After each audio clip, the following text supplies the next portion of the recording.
AIFF এর Delhi regional একাডেমির জন্য ট্রায়াল শুরু হয়ে গেল সারা দেশ জুড়ে। এই উদ্দেশ্যে দেরাদুনের পুলিশ লাইন গ্রাউন্ডে 9 ও 10 তারিখে আয়োজন করা হয়েছিল একটি বিশেষ ট্রায়ালের।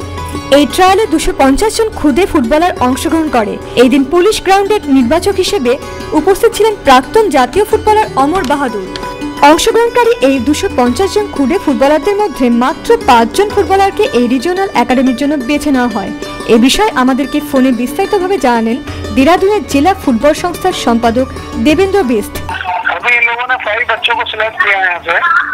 बेसिकली जो हमने किया है, जितना भी ट्रायल किया है, टोटल स्किल्ड बच्चों को इन्होंने सिलेक्ट किया है, जिसका कंट्रोलिंग, रिसीविंग, पासिंग जो सब कुछ परफेक्ट था, तो उन्हीं बच्चों को ये लोग ले गए हैं। ये बहुत अच्छा है कि ये एक अच्छी स्टार्टिंग हुई है ऑल इंडिया में।